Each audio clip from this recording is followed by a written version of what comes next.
Hi friends, welcome back to my channel. അപ്പോൾ ഇന്ന് നമ്മൾ വീണ്ടും ഒരു വൻപയർ റെസിപ്പി ആയിട്ടാണ് കേട്ടോ വന്നിരിക്കുന്നത്. 2 പിടിയോളം വൻപയർ എടുത്തിട്ട് നന്നായിട്ടൊന്ന് കഴുകി വൃത്തിയാക്കി എടുത്തു. എന്നിട്ട് വേവാൻ ആവശ്യത്തിനുള്ള വെള്ളം കൂടി ഒഴിച്ചിട്ട് നമുക്കതൊന്ന് വേവിച്ചെടുക്കാം. അപ്പോൾ കുതിർത്തിട്ടല്ല ചെയ്യുന്നത്, അതുകൊണ്ട് തന്നെ ഞാനൊരു 3 വിസിൽ കേൾപ്പിച്ചെടുക്കും കേട്ടോ. അത്യാവശ്യം വേവുള്ള പയറാണ്. കുതിർത്തിട്ടാണ് ചെയ്യുന്നതെന്നുണ്ടെങ്കിൽ ഇത്രയും വേവിൻ്റെ ആവശ്യമില്ല. ഇപ്പോൾ രാവിലത്തേക്കാണെങ്കിൽ രാത്രി കിടക്കുന്നതിന് മുന്നേ നന്നായിട്ടൊന്ന് കഴുകി വൃത്തിയാക്കി കുറച്ച് വെള്ളം ഒഴിച്ച് കുതിരാൻ വെച്ചിരുന്നാൽ മതി.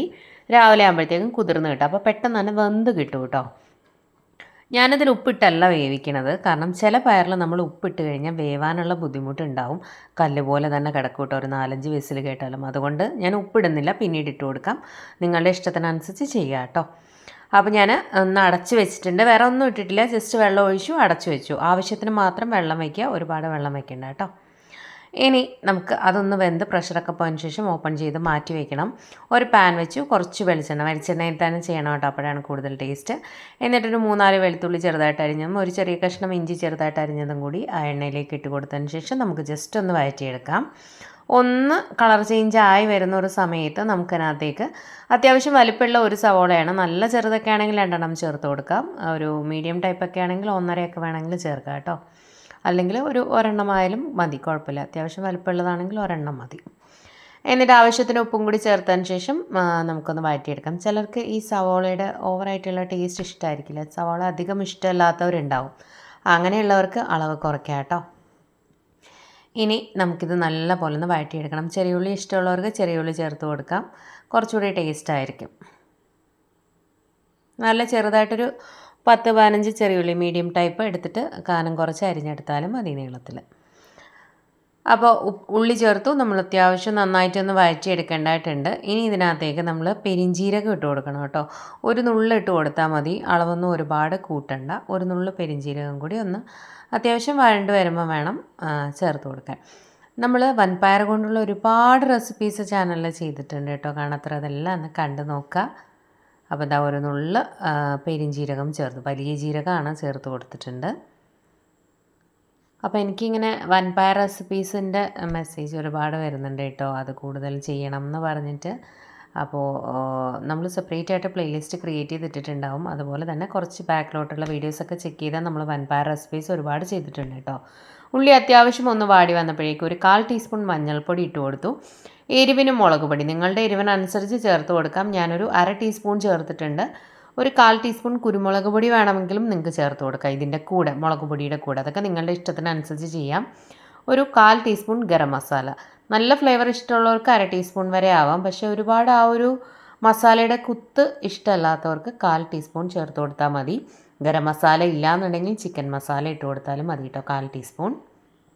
ഒരുപാട് ഈ മസാലകളൊന്നും ഒരുപാട് അങ്ങ് മുന്നിട്ട് നിൽക്കരുത്, ആ മസാലയുടെ ഒരു കുത്ത് വരും, അതുകൊണ്ടാണ്.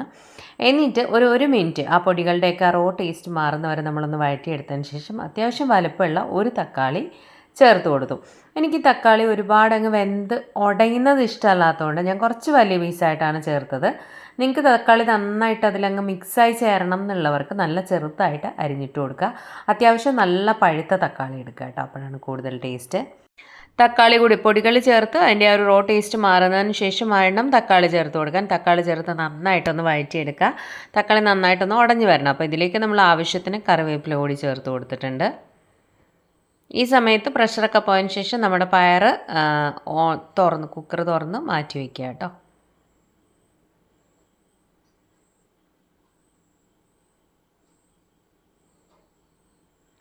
ഇനി നമ്മളെന്താ ചെയ്യേണ്ടതെന്ന് വെച്ച് കഴിഞ്ഞാൽ നമ്മൾ എടുത്ത് വെച്ചിരിക്കുന്ന പയറിൻ്റെ കൂട്ട് ഇതിലേക്ക് ഇട്ട് കൊടുക്കുക. തക്കാളിയൊക്കെ ഒന്ന് ഉടഞ്ഞ് വരുമ്പോൾ വേണം ആ ഒരു കൂട്ട് ഇതിലേക്ക് ഇട്ട് കൊടുക്കാൻ.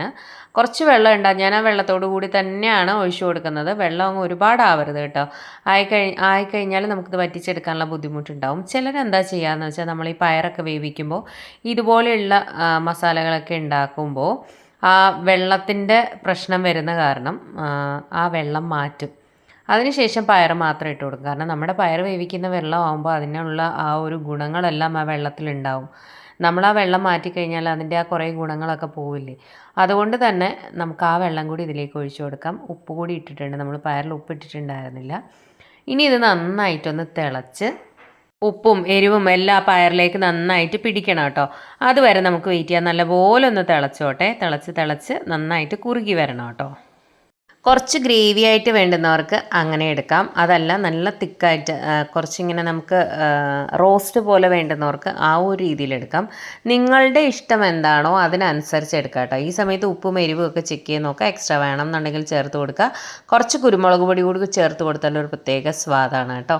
വേണ്ടെന്നുള്ളവർക്ക് കുറച്ച് മല്ലിയില വേണമെങ്കിൽ ചേർത്ത് കൊടുക്കാം. ഞാനിപ്പോൾ മല്ലിയില ചേർക്കുന്നില്ല. എനിക്ക് ആ ഒരു കറിവേപ്പിലയുടെ ടേസ്റ്റാണ്. ഇങ്ങനെയുള്ള റെസിപ്പീസിനൊക്കെ നമ്മൾ മല്ലിയില ചേർക്കുന്നതിനും നല്ലത് ആ കറിവേപ്പിലയുടെ ആ ഒരു ടേസ്റ്റ് തന്നെയാണ്. അതുകൊണ്ട് തന്നെ ഞാൻ മല്ലിയില ചേർത്ത് കൊടുക്കുന്നില്ല.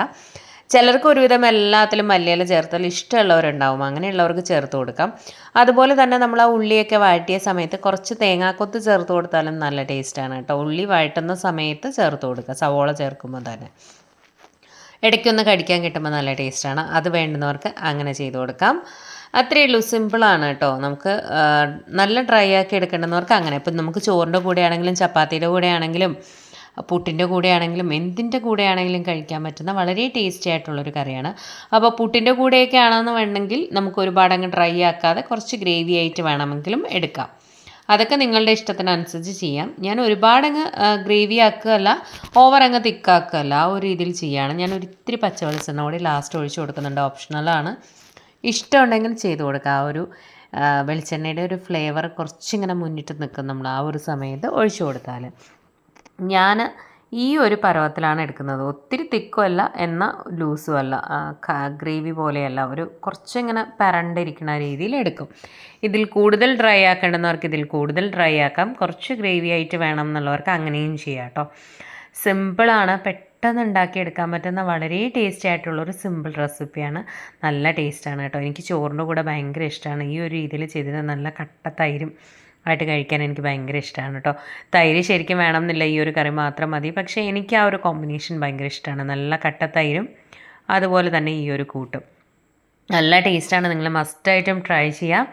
ഞാൻ പറഞ്ഞ പോലെ വൻപയർ റെസിപ്പീസൊക്കെ ഇഷ്ടമുള്ളവർ പ്ലേലിസ്റ്റൊക്കെ ഒന്ന് ചെക്ക് ചെയ്യുക. കുറച്ച് മുന്നോട്ടുള്ള വീഡിയോസൊക്കെ ഒന്ന് കണ്ടു നോക്കുക. ഒരുപാട് വൻപയർ റെസിപ്പീസ് നമ്മൾ ചാനലിൽ ഇട്ടിട്ടുണ്ട്. അപ്പോൾ ഇത്രയേ ഉള്ളൂ. ഇനി നമുക്ക് ഫ്ലെയിം ഓഫ് ചെയ്ത് കൊടുക്കാം കേട്ടോ. സിമ്പിളാണ്, ട്രൈ ചെയ്യുക. ട്രൈ ചെയ്തിട്ട് എങ്ങനെയുണ്ടായിരുന്നു എന്ന് ഫീഡ്ബാക്ക് അറിയിക്കാൻ മറക്കരുത്. ഇതുപോലെയുള്ള നാടൻ റെസിപ്പീസൊക്കെ ഇഷ്ടമാകുന്ന ഫ്രണ്ട്സിനും ഫാമിലിയിലും ഒക്കെ ഉള്ളവരുണ്ടെന്നുണ്ടെങ്കിൽ വീഡിയോസ് ഒന്ന് ഷെയർ ചെയ്ത് കൊടുക്കണേ. ചാനലൊന്ന് സപ്പോർട്ട് ചെയ്യാൻ പറയുക. അതുപോലെ ട്രൈ ചെയ്തിട്ട് ഫീഡ്ബാക്ക് അറിയിക്കണം. നിങ്ങളുടെ ഫീഡ്ബാക്ക് കാണുമ്പോഴാണ് മറ്റുള്ളവർക്കും ട്രൈ ചെയ്യാനൊരു ഇൻട്രസ്റ്റ് വരിക. എന്തെങ്കിലും സജഷൻസ് ഒക്കെ ഉണ്ടെന്നുണ്ടെങ്കിൽ കമൻറ്റ് ബോക്സിൽ കമൻറ്റ് ചെയ്യാൻ മറക്കരുത്. എന്തെങ്കിലും ഡൗട്ട്സ് ഒക്കെ ഉണ്ടെങ്കിൽ കമൻറ്റ് ചെയ്തിരുന്നാൽ മതി കേട്ടോ. റിപ്ലൈ തരുന്നതായിരിക്കും. എന്തെങ്കിലും സജഷൻസ് ഉണ്ടെങ്കിലും ഒക്കെ അറിയിക്കുക കേട്ടോ. ഏതെങ്കിലും പുതിയ റെസിപ്പീസൊക്കെ ട്രൈ ചെയ്യാൻ ആഗ്രഹമുള്ളവർക്ക് ജസ്റ്റ് ഒന്ന് കമൻറ്റ് ചെയ്യാം. നമുക്ക് നെക്സ്റ്റ് വീഡിയോ ആയിട്ട് ട്രൈ ചെയ്ത് നോക്കാം. നേരത്തെയുള്ള വീഡിയോസൊക്കെ കാണാത്തവർ അതെല്ലാം ഒന്ന് കണ്ടു നോക്കുക. വീഡിയോ ഇഷ്ടമായിട്ടുണ്ടെങ്കിൽ ലൈക്ക് ചെയ്യണം, ഷെയർ ചെയ്യണം, കമൻറ്റ് ചെയ്യണം. ഹൈപ്പ് എന്നൊരു ഓപ്ഷൻ ഉണ്ട്, അത് ഹൈപ്പ് ചെയ്യാനും കൂടി മറക്കരുത്. വ്യത്യസ്തമായ മറ്റൊരു റെസിപ്പിയുമായി കാണാം. Thank you friends. Thanks for watching.